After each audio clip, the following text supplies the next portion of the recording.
Good morning. My name is Sangeeta. I teach English at IIJNM. It's nice to see you guys at the webinar today. Today's webinar is on reporting from the field. It's conducted by Aishwarya S. Iyer, who's an alumnus of IIJNM and a senior correspondent at the Quint. She's based out of Delhi. She covers communalism, minority affairs, and the right wing for the digital newsroom. Aishwarya has previously worked as a reporter, researcher on the award winning documentary show Truth versus Hype on NDTV 24/7. She will talk about how one conducts themselves on the ground, how challenging and fun it can be to report in the times of COVID 19. Before I give the meeting over to Aishwarya, I would like to tell you how the format of the webinar is going to be. It'll be a total of 60 minutes. The speaker will take questions in the last 20 minutes of the session. If you were there in the session last time, you know that you will need to type down your questions in the chat box and make sure you address it to everybody. So at the end of the session, we will be taking questions from there. I'll read it out to Aishwarya. And that's all for now. Aishwarya, please take it away. Thank you, Sangeeta. Hi, guys. Hope you guys are doing well. I'm Aishwarya. I'm Aishwarya S. Iyer. I work as a senior correspondent for the Quint, and I'm here to talk to you about, why IIJNM was a fantastic place, fantastic 10 months to learn how the ground functions and how reporting from the field will really look like. And at the same time, about the experience after. I've been a reporter for the last 5 years. That reporting assignment doesn't come easy. Don't take it for granted ever. But like how from being on the desk, I got my first reporting assignment, and now I'm working with the Quint. So yeah, I'm going to go ahead. But like if you guys ever feel like you want to ask me something, you can write it down, or you can remember it for later for the last 20 minutes. But I've been asked to talk to you guys and tell you guys a little bit more about me and my time at IIJNM. I'd like to start with that. What the great thing about IIJNM was that it was a very practical course. So as soon as you hit the ground at IIJNM, you started doing a lot of reporting. You started doing a lot of stepping out to get stories and constantly encouraged by people. I remember Kanchan ma'am once telling me to just go and take a walk in an area, which would help me to get stories and which eventually did happen. And it was a lot of fun. The teachers are very, very approachable. The professors, you can always constantly have debates with them inside the class as well as outside. So it was a great learning experience. The hostel was a lot of fun. Of course, with Corona and lockdown, everything has just gone here and there. And but at the end of the day, the course really made sense for me, especially when I talk to other people as well who've done other similar courses. When I speak to them, what I instinctively understand about the course at IIJNM, which was different, was it was very, very rigorous on the ground, on facts, on getting things out fast, to understand how the of a newsroom work. So yeah, I felt those 10 months essentially at IIJNM made a lot of lifelong friends. We continue to meet each other, go to each other's weddings and all of that, and have Zoom calls where we keep in touch and continue to encourage each other. And it's always great as journalists to network, because it's always great to know what opening is there where, and you always have friends to rely on. So it's great to have a batch of journalists who you can constantly talk to about how things are going in other newsrooms, especially with what's happening right now with Corona. And I'll say to you as it is, when the economy gets hit, journalism is a profession that gets hit. So a lot of people are losing jobs. There's a lot of uncertainty. But of course, it's also getting better in a lot of places, is what I hear. A lot of people are getting money. A lot of investments are coming. The markets are doing really well as of today. But of course, it's something that will take a while to come up and down. And that's something with the media industry. It's not something that's happening only because of Corona or lockdown. It's something that will always happen. So when I spoke to my seniors at NDTV, I remember them telling me, "Aishwarya, ye to hote rehta hai, har 3-4 saal mein," which is the sad truth of journalism. So that's why if you want to be a journalist, then be a journalist for the right reasons. I don't know how many of you want to be reporters, or want to be producers or editors. There's just there's such a need for fantastic editors right now, for graphic designers, for people who can do brilliant illustrations. And the Quint is essentially run. It's a very young newsroom, so we have all our illustrators are in their early 20s or their late 20s. It's a very young newsroom where a lot of ideas are constantly, um, you know, uh, bounced off each other in the newsroom.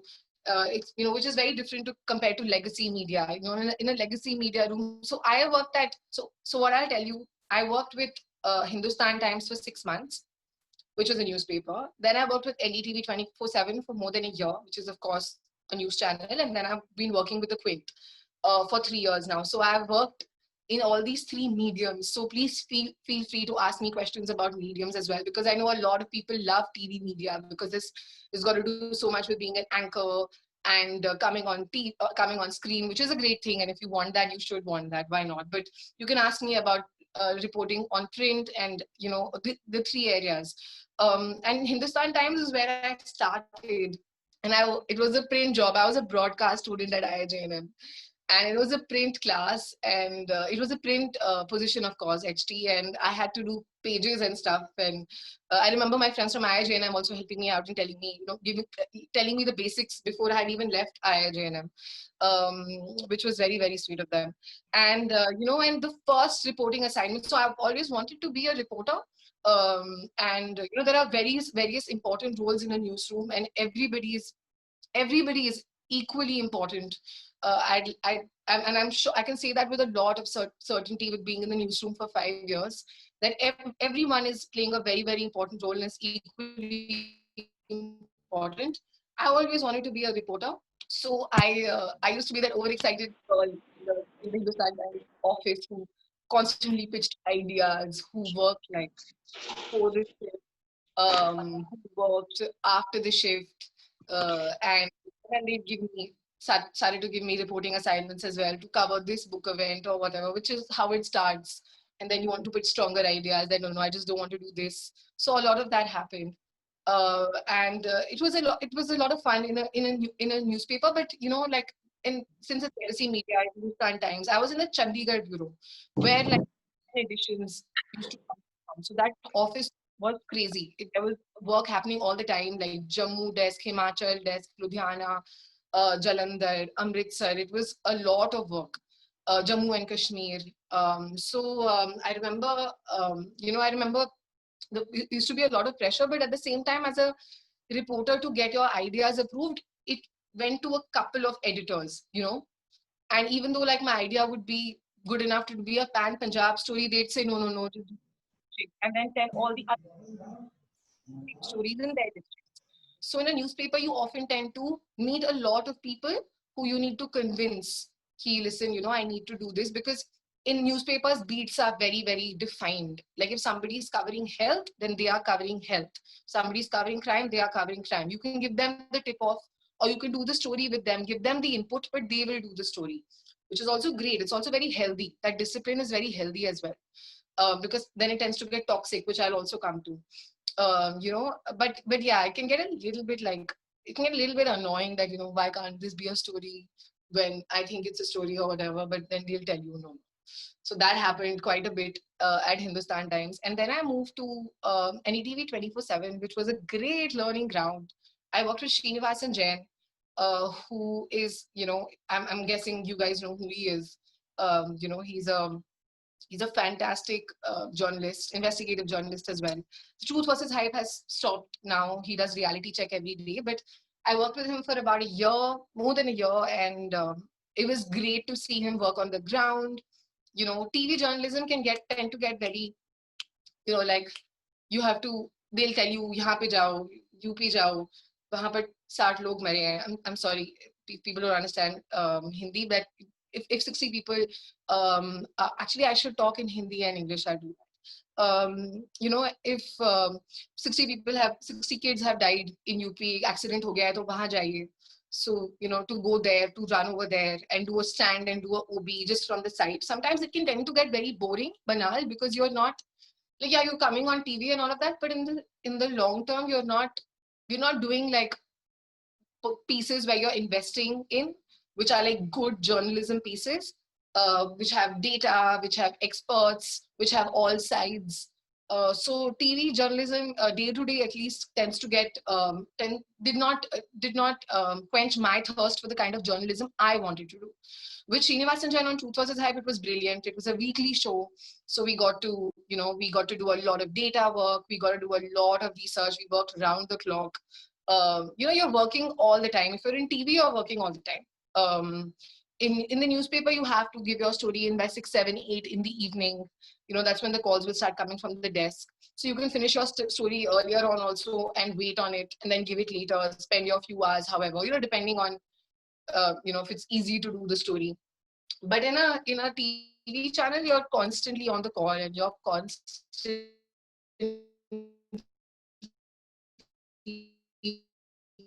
being asked to go here. They won't really respect your time. You're not going to be given time off, or somebody will never call you and say, hey, you worked too many hours today, please go home and relax. Nobody will ever say that to you. So with Truth vs. Hype, it was a lot of fun. It was a lot of data. And I remember my first week at Truth vs. Hype was the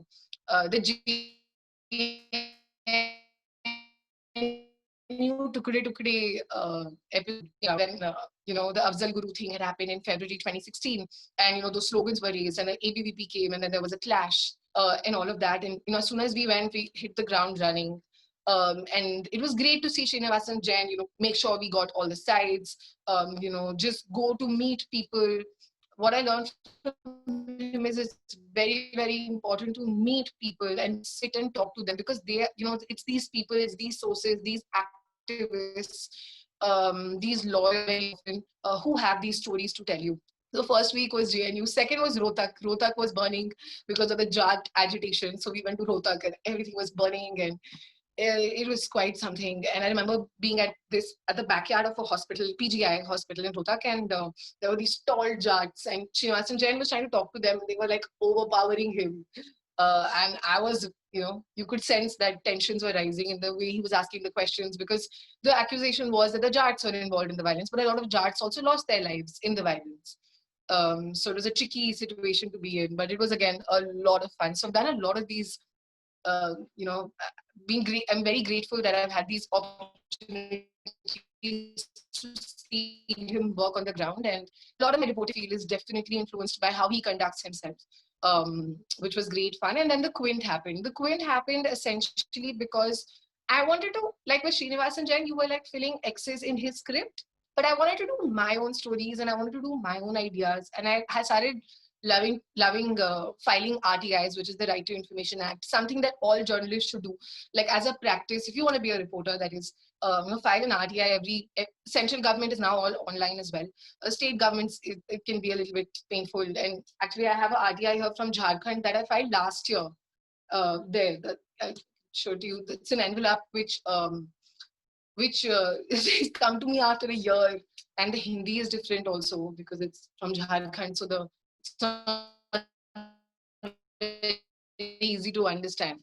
But yeah, so I felt like I wanted to do my own reporting, and I moved to the Quint. And the Quint has been an amazing journey. I'm so grateful to being at the Quint, because the best part about being in such a young newsroom is that you don't have those, those people in the print media where they're like, oh no, this person covers this person covers this person covers this. That doesn't exist at the Quint. Did not exist at the Quint, and we were encouraged to do whatever story we wanted to do, and come up with ideas. Every idea is discussed in the morning meeting. Even if you're not a reporter, you would pitch your ideas, and there's a morning meeting where all the senior editors sit. So that's Raghav Bair, who's the founder. Then there's Ritu, who's the CEO and the co-founder, Ritu Kapoor. Raghav Bair, Ritu Kapoor, and Rohit Khanna, who's the executive editor. And all three of them are sitting there in every morning meeting. And very rarely is an idea shelved.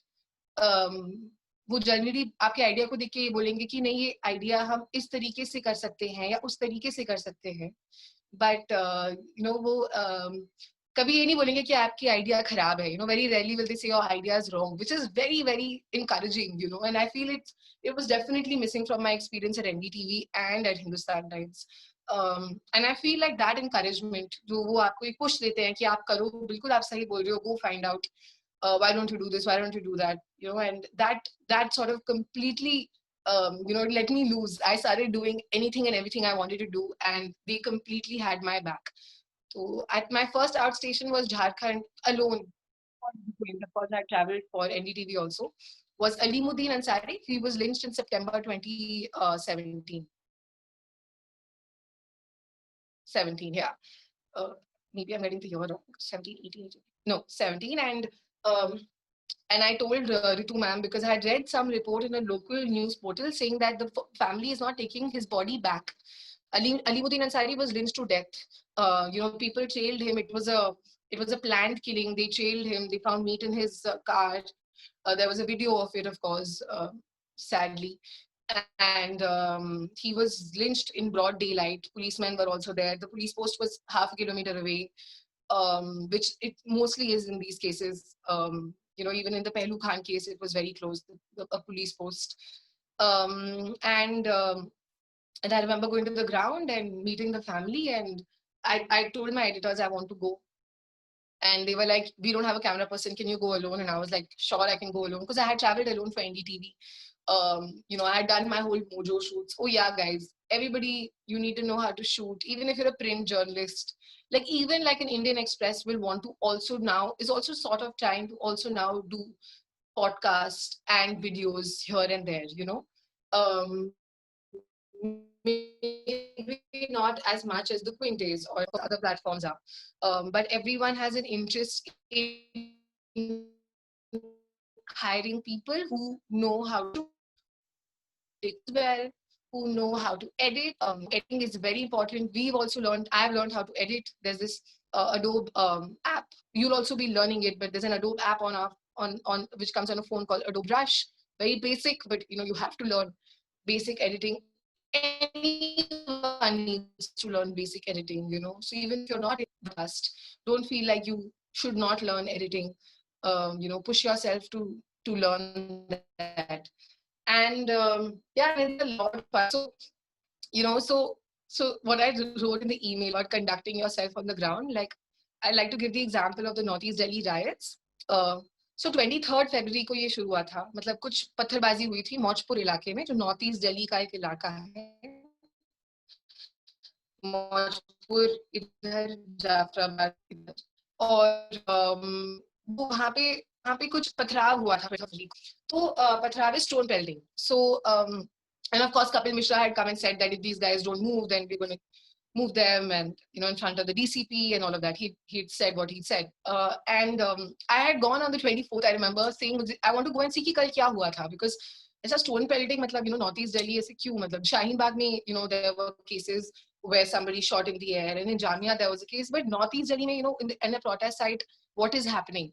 Are we missing something? So I said in the morning meeting that I want to go. And they were not. I still have a Banda, massive documentary on rapes in Banda, which is a district in UP. It's on the border of UP and MP. Beautiful. Chitrakoot and Banda are adjacent to each other, MP, UP. And so that I was supposed to work on that documentary that day. And they were like, let's put the documentary out. And I was like, okay, sure. But something was like, let's do this. So I said, let us go for a couple of hours, see what's happening. Find mood copy. Mood copy is essentially, mood copies is a beautiful, I feel like mood copies are the most relevant kinds of journalism that one can do, which is basically that to describe what is happening, to describe what you're seeing around you, to describe the poverty, to describe the violence, to describe the tension, to describe and it takes a while to do that, to develop that confidence also. I'm sure the way I write today is not the way I wrote 4 years ago. So I went there to see कि 23rd February को क्या हुआ था. And in front of me, I saw, of course, there were hundreds and hundreds of people under Jafrabad metro station, and there were some people screaming on that side, but it didn't seem like it was going to boil out of control. The story was still what happened on 23rd February when Kapil Mishra had come. And before you knew it, you saw smoke 100 meters away. And so I went ahead, and they had burnt a auto and then there were people everywhere, and then the tear gas started, and then people were running with salt. So even we got salt because your eyes start burning when tear gas happens. And I was just standing there, and people were breaking CCTV cameras, and I was on the anti-CA protesters side, and it was mad. It was mad, and it was scary. And I mean, it wasn't scary. Like, you just need to know how to conduct yourself, which is what I want to talk about. You know, it's very important to conduct yourself in these tricky situations very, very well. It's not like uh, all reporting is going to be easy that you go talk XYZ. There are going to be situations where it's going to be very, very hard, and you need to use your sensibilities to get out of a situation. So, for example, when I was there, the anti-CA protesters were not letting me shoot. Of course, because they don't want to come on camera, right? They were all stone pelting proper. It was happening. वहां से भी आ रहा था, यहाँ से भी जा रहा था, साइड पे खड़े थे. और मैं औरत थी, तो मुझे तो लोग मतलब वो एक तरीके से और बदतमीज भी हो रहे थे मेरे साथ, और एक तरीके से अच्छी तरह भी बात कर रहे थे. पता नहीं क्या हो रहा था. तो बोले थे जाओ यहाँ से वगैरह. Of course I had my press card out. And I was like, no, I'm not going. Like, what is happening? Why is this happening? And another car was burnt.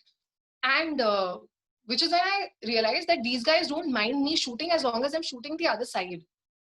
So one guy जिसकी गाड़ी जली थी, वो आया मेरे पास कि मेरी गाड़ी जला दी वगैरह वगैरह. वो भी मार रहा था, चिल्ला रहा था, सब कुछ कर रहा था. एंड आई वाज लाइक, आप कैमरा पे बोलोगे ये? And he said, हाँ बोल दूंगा. So I had him in confidence, and there were two other people who also were there when he said that. So I took a 20-second, 30-second video of him. And then people started getting very angry with me, very hostile and aggressive with me, that why are you shooting? Why are you shooting? And I kept saying, he's given me permission to shoot, relax. He's given me permission to shoot, but they were not really listening. So again, like, camera went into the bag, deep inside, and I was shooting on my phone. So I would put my phone under the office phone. So the office phone was upar, so that even if they took out the phone, it was the office phone, and all my, I'm sure my office would understand. It was an iPhone. But I was shooting on my phone, that my phone wouldn't get picked. These are things you got to do, on the spot. Then you put it back in the phone, whatever. Then I realized that they were okay with me shooting the other side, so they actually helped me cross over. The burnt car was where the pro-CA, anti-CA protesters were standing, and they helped me cross over, and the pro-CA protesters saw me. And I remember जब हम anti-CA protester side पे थे ना, तो उन्होंने बोला कुछ, मैंने कहा सर मैं उधर जाऊंगी, मुझे कोई मार दे वहां से तो उन्होंने बोला कि नहीं आपको नहीं मारेंगे. मैंने कहा क्यों नहीं मारेंगे? क्योंकि आप हिंदू है. मैंने कहा आपको कैसे पता मैं हिंदू हूँ? He said आपने बिंदी पहनी, I had worn a bindi.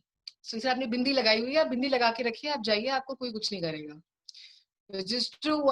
That's what happened. And I went to that side, and then pro-CA protesters actually helped me cross over the burning car. They were actually very nice to me. Both sides were very, very nice to me. This is compared to the other stories all journalists had about, about awkward confrontations, about people getting aggressive with them, about people hitting them and all of that. Of course, it's problematic that it happened with them, and it should not have, but it's very important to be in these uncomfortable situations. But जब बोलना जरूरी है तो बोलो. जब एक stand लेके लेना है लो, जब निकलना है वहां से निकलो. जब रिस्पेक्ट करना है करो, जब सॉरी बोलना है बोलो. जो वो चाह रहे हैं वो समझो, और ट्राई करो कि तुम अपना काम कैसे निकलवा सकते हो उस सिचुएशन में. मुझे कुछ नहीं हुआ. I was there on the ground for 3 days. Spoke to people on all sides. With people saying goli maro salo ko, using derogatory words for Muslims, even saying mulle is derogatory, or katwe, which is very, very derogatory. They were doing all of that around me, but they were never hostile with me. They let me shoot also. They let me take photos after taking due permission. Of course, you don't want to be smart in these situations, over smart in these situations. So I had no uncomfortable experience at all, during this time. I got shelter at a Hindu, despite being from the Quint, which is seen to be a channel, with its leanings. This Hindu person in the Mojpur area was very nice, called me in, told him I'm from the Quint, no lying, told him I'm from the Quint. He said, आइए बैठिए. कि 3 बेटे थे, उनका exam होने वाला था एक दिन बाद, and they were like, ये क्या हो रहा है? And the लड़का didn't want to study, obviously, because he was like, what is happening? And we were just there for an hour because we could hear tear gas, we could hear everything. उनके घर के अंदर stones आ रहे थे. It was crazy. But this family was exceptionally nice to us. And then they helped us.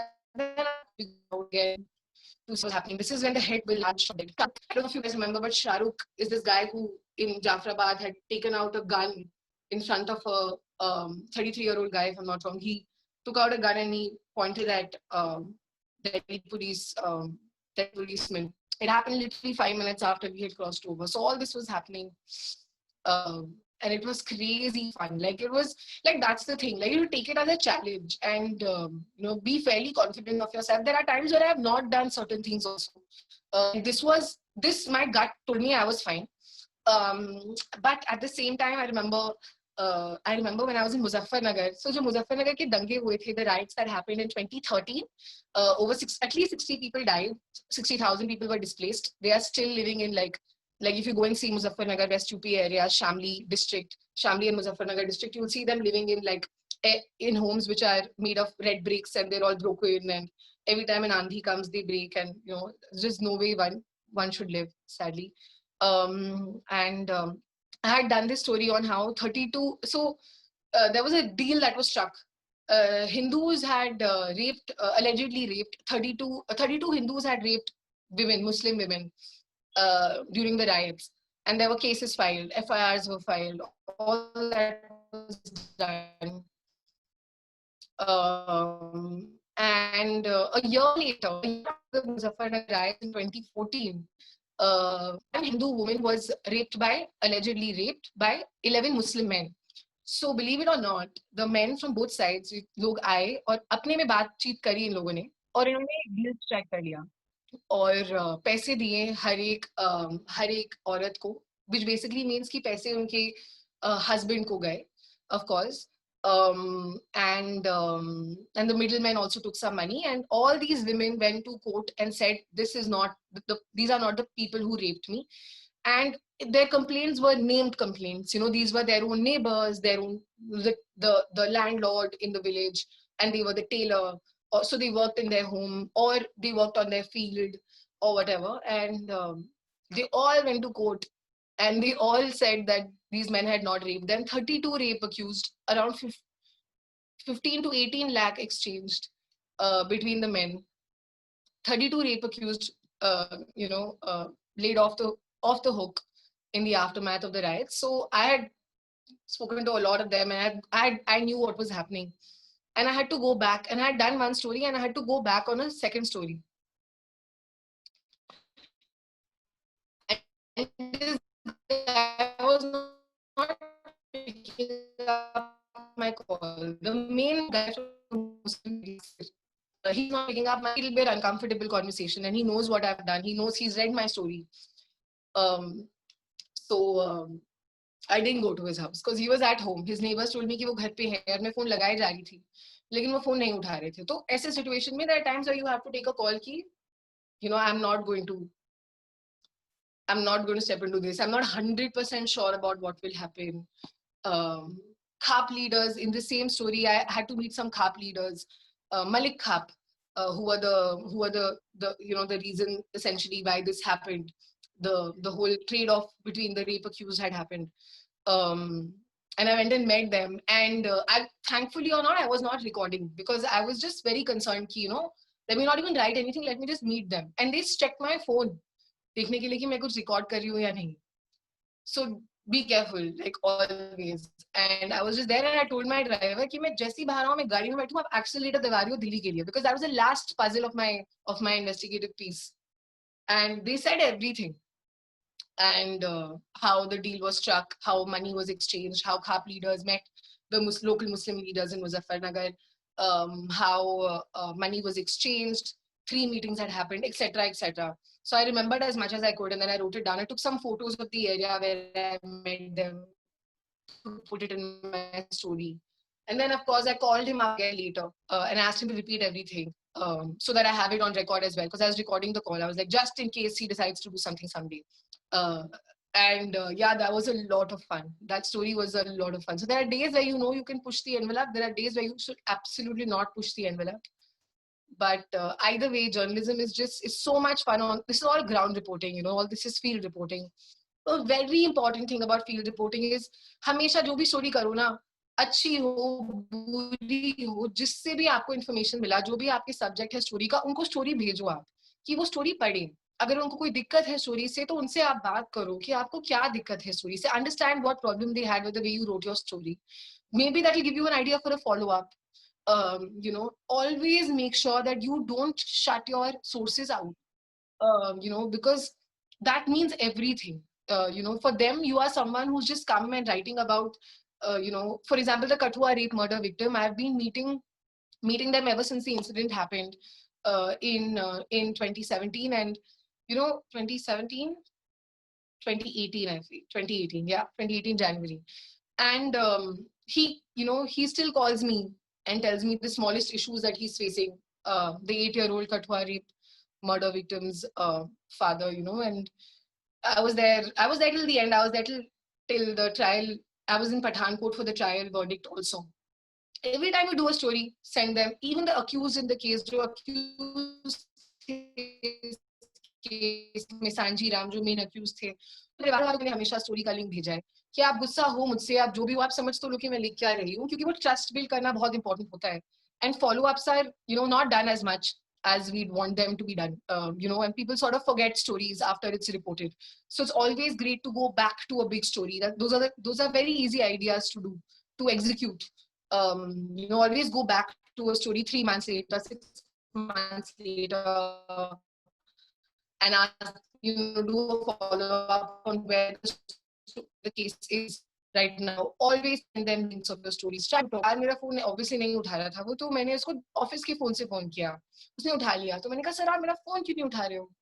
Please है, आपने कुछ लिख दिया मेरे बारे में, मैं नहीं बात करूंगा आपसे. मैंने कहा अगर आपको मुझसे दिक्कत है तो आप मुझे बोलो कि क्या प्रॉब्लम है.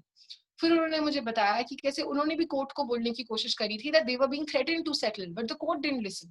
So the second story I feel was a stronger story, which was not so much about the deal, but it was about how the courts had let them down.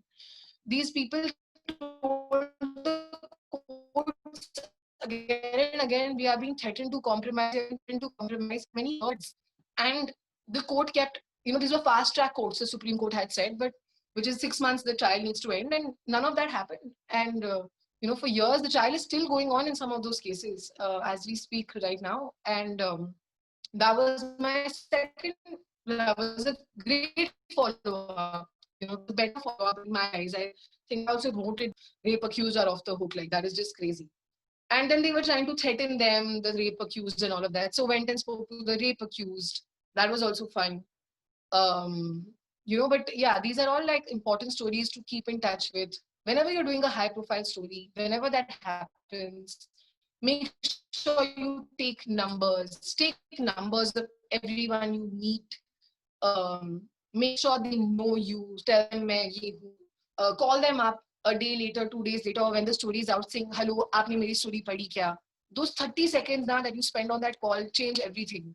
And then you will get stories that other people will not get, because you are keeping in touch, you are being honest, you are being, you know, as good as you possibly can. Other than that, COVID-19 में report करना is, in one way, it's very, very frustrating, because you cannot go to the ground, you cannot just go and meet people, you can't just go to any area. You also can't go to any area just like yourself. You have to wear a mask, you have to wear shoe covers, you have to wear gloves, you have to take hand sanitizers, you can't eat from outside anymore. So you have to take food from home, water from home. You know, so sorry, you can't report. You can definitely report, but you can very entirely. But it's also a lot of fun. क्योंकि I remember कि मैं एक पंजाब पे एक story कर रही थी कि ये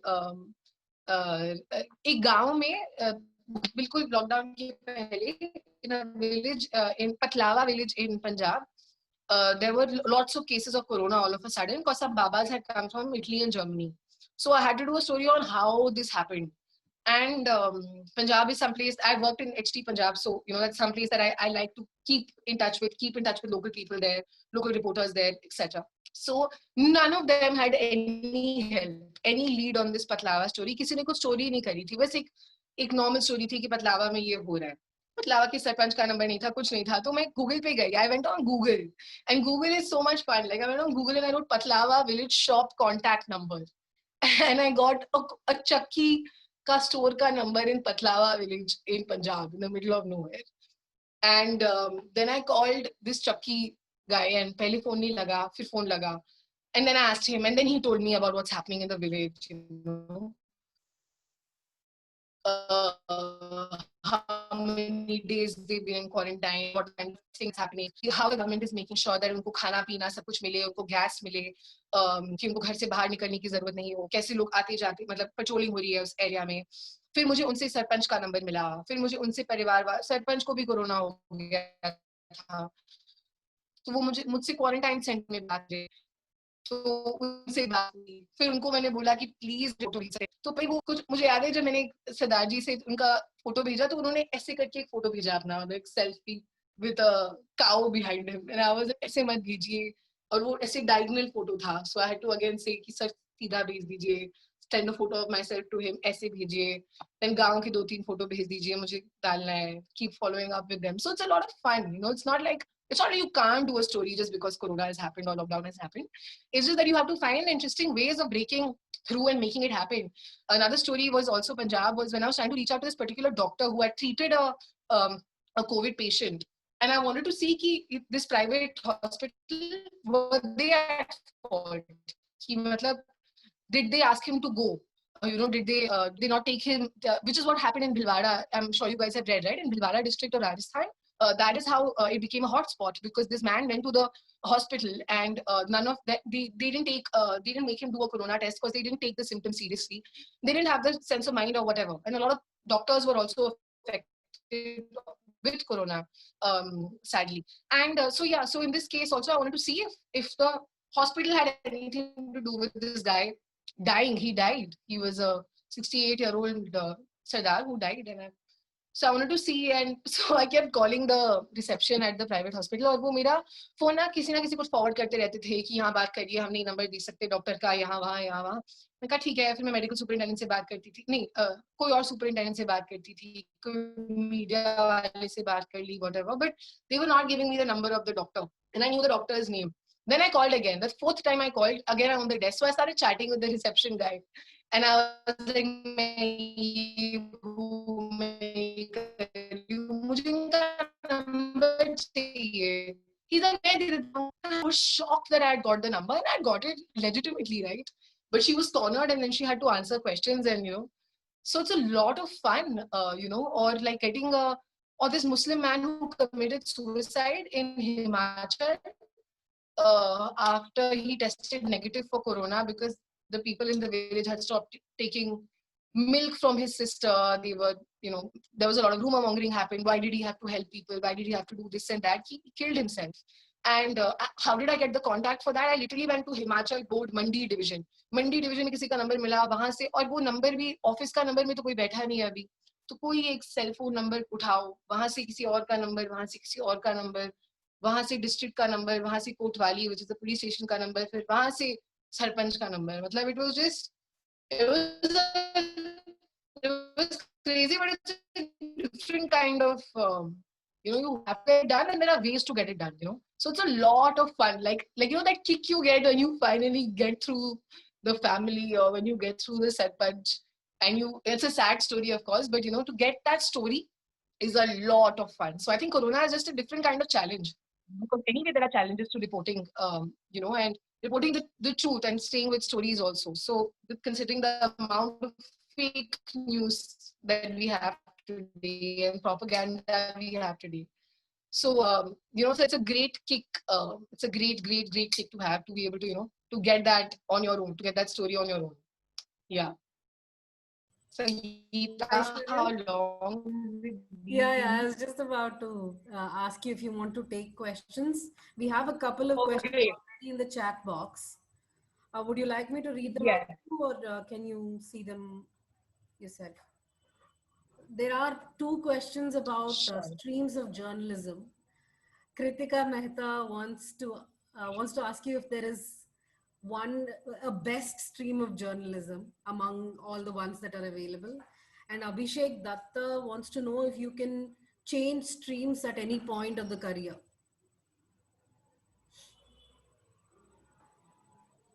Okay, so regarding streaming, the best stream, it's a very hard question.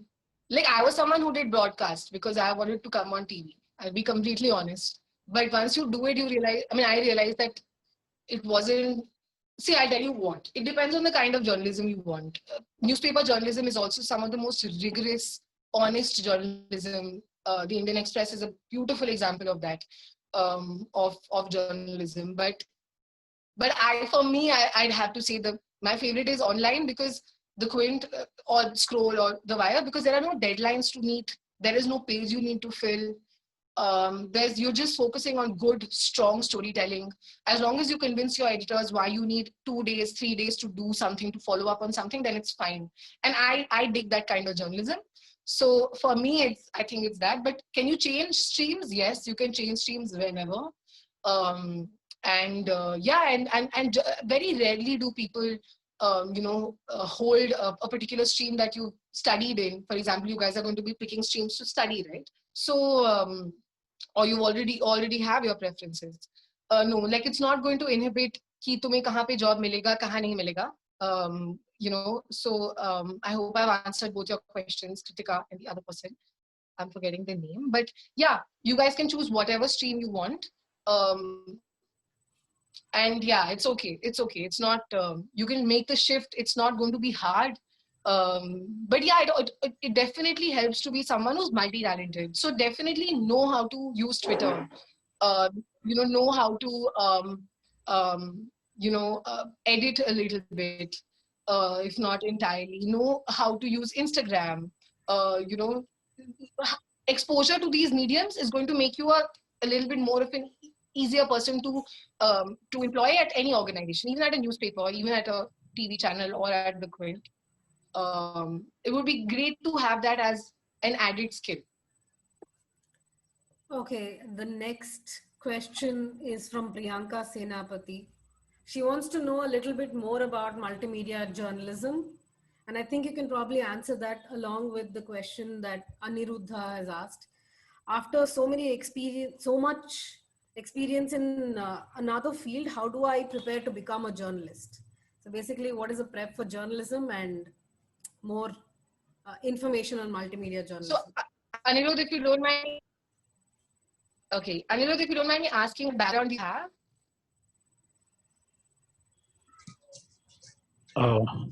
Hello, can I directly speak over here? Yeah, sure. Tell me. Go ahead. Yeah. So actually, I have 10 years of experience in investment banking for MNC. Oh, lovely.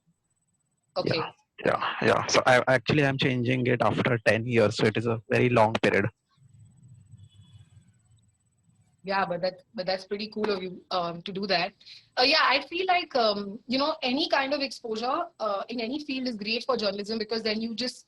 But of course, here I'd say that it would be great if you were reporting on similar fields, right?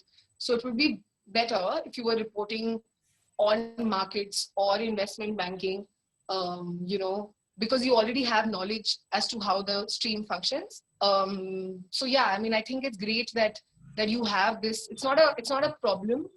You can use this experience to your advantage to show that you already have a very, very good understanding of a field. If you continue to report on similar issues such as investment banking or the economy, or I honestly I don't know so much about business reportage, so I'll stop there. But even if you want to move to another field entirely, it's never too late.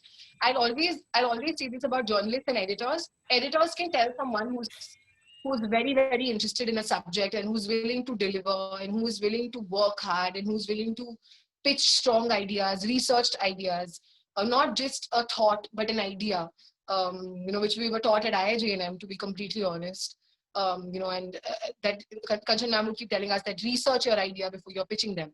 So yeah, I feel like if you're someone who's anyway doing that, even if it's nothing to do with investment banking, then also you'll be somebody who's going to be hugely respected and desired in a particular newsroom. What was the other question, Sangeeta? Sorry. So it was Priyanka who wanted to know a little bit more about multimedia journalism. Okay, so Priyanka, multimedia journalism is is I think a lot of TV journalism and a lot of you know a lot of print reporting. I think it's all of it together, multimedia. Because as a multimedia journalist, you can tell your stories in a lot of formats. So you should exploit that. Podcasts are a huge thing. The Quint also has our own podcast, and there are people willing to invest in that kind of storytelling, and it's growing. The viewership of these podcasts is constantly growing. So podcast is something that they keep, even if I do a, say, for example, I'm doing a story on, like I did a story on these Bhagwa singers. So I cover the right wing, right? So I did a story on these Bhagwa singers who sing a lot of these Islamophobic songs. So I interviewed all of them also, and I interviewed them on call, and they were not all of, only one of them came on camera, two were on call. So the story also went as a podcast. The story went as a documentary, but it also went as a podcast, a short document to 11, 12 minutes. And it also went as a podcast. There are also infographics. For example, if you're working with data, then exploit infographics, because data alone is not as appealing as an infographic that just drives the point home easily. So illustrations are great. A lot of our stories at the Quint actually have a lot of illustrations. We are constantly encouraged to do that. We have a fantastic team also. So you ideate with them, ki, how are you supposed to do this? So illustrations are great. So I've spoken about illustrations, podcasts, videos, of course. Whenever you get to a spot, multimedia journalism is all about, about being on the spot and trying to tell the story in how many ever ways you can. So take as many photographs, take as many videos, take audio recordings where you cannot take video recordings, where you have to protect the identity of the person, or convince them that you will blur their face, which will only happen through trust. So blur their face and change their voice, which is what we've done for a lot of cases as well. Infographics are great. Then there are these, there are also like at least the Quint has this thing called the Quint Lab, where we have this really cool format where if you're seeing a video, and there'll be the questions of the various points in the video that are being handled. Say, for example, if it's about the Delhi riots, okay, the first minute will be about the background. The second 1 minute will be about day one. The third 1 minute will be about day two. So what our Quint Lab has helped us understand is that helped innovate is that if you want to move exactly to what happened on 25th, you can just click over there. The video will automatically move there, and then 25 will start. For example, if you're going to a ground, like destruction has happened, and if you have a before and after photo of it, there is a tool which helps you go shuk shuk. So it's a very powerful form of storytelling. It's very simple, not something you'll see in print ever, because they don't have a newspaper. But on a website, we have the time and the resources to do that. So before and after photos of, say, for example, a lake that had a lot of water and now it has no water, or important monuments that have been burnt to the ground, the Babri Masjid, for example, or whatever else. So that's a great format to learn. I hope I've answered. So basically, be on Twitter. Oh, Twitter is very important, guys. Like, that's where news breaks first. And I wish I had taken this seriously back in IIJNM as well, but I really didn't. I took it seriously only when I came to the Quint, because they would keep forcing us to tweet our stories. At the Hindustan Times and at NDTV, it wasn't like Srinivasan Jain got me on, like he followed me, he's like, follow the right people and all that. But it was only at the Quint that you realize that you have to keep, because your Twitter profile is also sort of a biodata of the kind of work you do and the interests you have. People often see it before they hire you, so it always helps to be active on Twitter, or just follow the right people. You don't need to have an opinion on everything. Actually don't have an opinion on things till you're an expert on the subject, I'd say. Reach Twitter. That'll be also great fun, Priyanka. I hope I helped answer your question.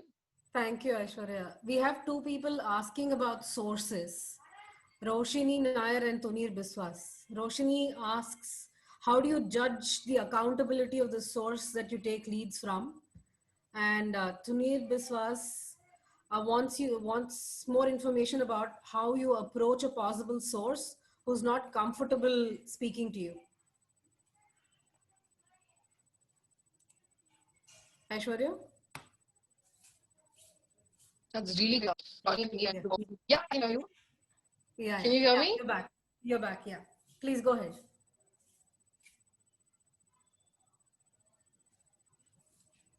Okay. So, Roshni, I was saying accountability.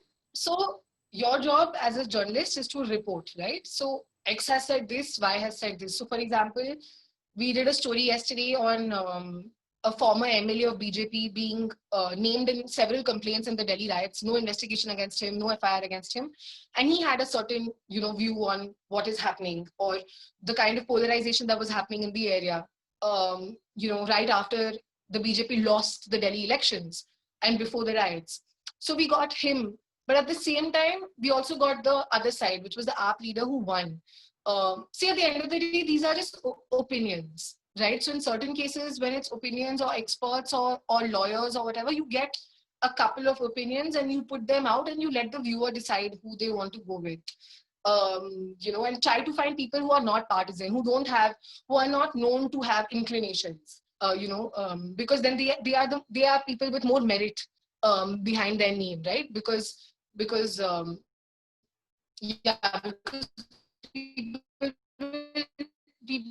will respect them more. Tends to sort of, so always try to make sure there are neutral names in your story. Neutral people you're trying to, at least one or two neutral people you're trying to reach out to. To give you that thing. But other than that, for example, in the Northeast Delhi riots, the Quint has done a number of reports, okay, based on complaints. Now, as you said, that how do you trust the accountability? Now, of course, if somebody is just telling me कि यार ये मेरे साथ हुआ, मैंने XYZ को, for example, अभी Kanhaiya Lal is a BJP councillor. Just like Tahir Hussain is a AAP councillor, he's a BJP councillor who's been named in several complaints as being there, seen in indulging in violence. So none of these complaints have been taken seriously by anybody, right? And obviously, when someone is just saying that to me, I won't believe it. But then I saw the complaints. So you see the complaints. Now these complaints are dated. They have the stamp of the police. You can call the guy, and I did call all of them up and ask, we are not going to disclose your name, but I've read this complaint, and did you write it, and etc. etc. And are you being threatened still? Are people still asking you to take back your complaint or whatever? So how do you trust the accountability of a source? You do your own level of verifications. You make sure you do that. If it's an opinion, you make sure there are all opinions, so that you're not seeming like, because there's no fact, there's no document, or there's no data behind this, right? It's an opinion. It's based on how they feel about something, and they might be right to have that opinion also, right? Expertise is also a basis for opinion. But at the same time, when it's raining in Delhi, it's raining very heavily. But at the same time, when you have these documents or when you have this data, and then so I also called the police walas, then you make sure you call everyone to get all sides. Ki sir, ye complaint aayi hai, nahi aayi hai. The accused in the cases, we reached out to Kanhaiya Lal as well. Or Ragini Tiwari, she was also, she's known to be a BJP aide who had said some ridiculous stuff on 24th of February. The riots were just beginning. Ki maar dalo inko, etc., etc. She didn't even know there were complaints against her. So how do you trust the accountability? You make sure you reach out to all sides possible and rely as much as you should rely on documents when it comes to these sensitive things. So for every story, it will be different. Tunir, how do you approach a source who's hesitant in talking to you? Yeah, you have to be very, like for example, Ishrat Jahan. Ishrat Jahan was out on bail. Ishrat Jahan is a Congress councillor for background. A former Congress councillor who is being booked by the Delhi police in the Northeast Delhi riots case. The most important FIR in the Northeast Delhi riots case is FIR 59, which has UAPA under it, the Unlawful Activities Prevention Act, which is a very, very strict anti-terror law, makes bail virtually impossible. She was given 10 days interim bail for her wedding. I was in touch with her lawyer and I wanted access to her, right?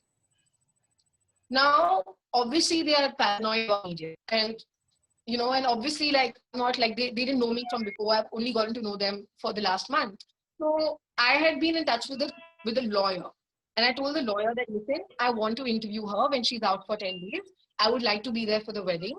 Of course, we won't like intrude and we'll be away, and whatever works with you. Photos, it's just photos, no video, whatever works. I can get illustrations done also. Don't even need photos if that's problematic. But I told him that, and then I followed up the day she got bail, saying that, sir, let me know, just asking if it's okay with you again. And then the next day he called me and he gave me access to the wedding. So I feel you have to be very relentless. We were only two reporters, one from The Wire and one me, who were given access. And I was the only one who was given access, who was given the permission to shoot a video. So it was exclusive and it was great fun, but it took a lot of constantly following up. They need to trust you, basically. So you send them those messages, you send them the other reports you're doing. Safura Zardar's sister, it took a while for her to open up to me. She was granted bail yesterday. I'm trying to get her. It's not easy. So you just send them a message. Don't hound them at also, So you have to be respectful and sensitive. It helps. Thanks, Aishwarya. Do you want to take one last question or do you want to close for now? Yeah, sure. We can take the last question. So there are two. Do you want me to read both of them out and you can decide which one to take? Sure. There's Please one where Shrijita is asking you about what is the state of data journalism in India? Do you think we need more interactive graphic and visualization in reportage? And Piara has a question. What if there are two sides to a story? How can you say which one is right and the other is wrong? And what grounds what grounds does a journalist have to make such a decision? That's a really good question. Piara Singh. So I'll answer Piara's question first. Are there two sides of a story, Piara? Absolutely. Yeah. You can never forget that. Whatever has happened, even if someone is accusing someone of rape, there are two sides to a story, and you're not as a journalist. Make sure that every report has those two sides. How can you see which one is right and the other wrong? I don't think it's our job as journalists to say what is right and what is wrong. Yeah, it's not, actually, it is not our job. I don't think so. It's not our job at all. Our job is to report exactly what we are hearing and allow people to make the assessment they want out of it. Like on what grounds as a journalist you make that decision? Is it moral or facts, which weighs more on you? So I feel like it's an interesting question because there are times where there are these moral dilemmas and you have to moral dilemmas in the sense that do you include this in the story or not? For example, Yogendra Yadav being named in charge sheets. That's it. I had that charge sheet before it was reported. We had it for a week longer and we didn't report that Yogendra Yadav's name was in the charge sheet. It was because it was just a name. It was two references which were very, very indirect references, So morally, it felt like, why should we drag his name when he's not even accused in the case? The point of a charge sheet is to make a case against the accused. And the Delhi police is doing this. They are dragging the Tablighi Jamaat people, Deoband people, Harsh Mandat, Yogendra Yadav, and there's a lot of fear in these circles, and of course I'm in touch with all of them. But we definitely didn't want to report on it because we felt like, he's not an accused. If there was a strong paragraph regarding what Yogendra Yadav has been accused of in that 101-page charge sheet also, we'd be like, okay, let's do it. But surprisingly, Indian Express did it, and then everyone else was forced to do it. But we still didn't do it because I spoke to him also, and I spoke to my editors also, and I said, the moment they have a stronger charge against you, we will do it. We will reach out to you for comment. We put the police view, your view.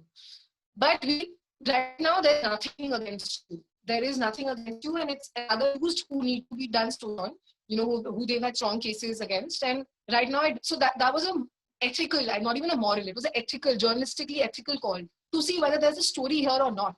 Why we just because it's Yogendra Yadav, are we just doing a story because he's Yogendra Yadav and it'll give us views as a platform? So I put my foot down and I was like, no, I really don't think there's a point in dragging him into a story at all right now, and all of that. And he was like, why don't you do this story? And I was like, sir, just wait. All sides wait. When we see there's a need to do a story as a reporter, we will reach out. So yeah, even during the riots, the reporting is this is what they now. Of course, if people are saying that goli maro salo ko, then you can decide for yourself, right? Like who you want to, like, you can't balance that quote. It is what it is. Or a guy saying, "Mera gaadi jala diya, of course main unko wapas marunga." That is also a quote. You can decide to sympathize with him or not sympathize with him. So I feel like I think that the point of journalism is to just put both sides of the story. As long as you're doing that, you're doing a very, very good job. And as far as data journalism is concerned, I feel like there's so much more scope to make data more fun. Sadly, under the Modi regime, RTIs, which are a great source of data, have been hugely compromised. And I can say this with, like, if you read stories about the PM Cares Fund, like they've been constantly trying to get information about how much money people have donated to this PM Cares Fund, which is supposed to be to fight Corona. And I mean, it's so sad that they just didn't, they're not giving us the information, and they're stonewalling it on one level or the other. And, actually I've put my phone on is also a shoe box, which is filled with RTI responses. And a lot of these RTI responses are them just stonewalling responses. So, or if it comes to the data for unemployment, which the government didn't release till months later, this Business Standard journalist, fantastic journalist, put it out. And then they had to accept it months later after the elections, after they won the election. So they're anyway changing data, they're anyway changing what data means. NCRB data doesn't have certain cases of lynchings and stuff which were there earlier. They're playing a lot with data, which is very problematic. It's very scary. But yeah, of course, there's just so much more. India Spend is a great place. They can also maybe like amp their infographics up a little bit here and there, I'd say, but they do some fantastic data journalism. You guys should definitely follow them if you don't. But yeah, there's constantly a scope of improvement for data journalism. Thank you, Aishwarya. I think we can stop with the questions for this session. You're welcome, Sangeeta, and thank you. Yes. So the rest of you who asked questions, please attend the next session, and we have again really illustrious alumni coming to address you in the next session. Aishwarya, I'd like to thank you again for highlighting the need for journalists to develop street smarts, to be quick on their feet, and the need to be judicious, and for sharing your experience at IIJNM and at work with us. It was indeed very fun, in your words, to talk to you. Everybody else, I'm sharing a link to the feedback to this particular session in the chat box. Please provide us feedback, and I will see you all in the next webinar. Thank you.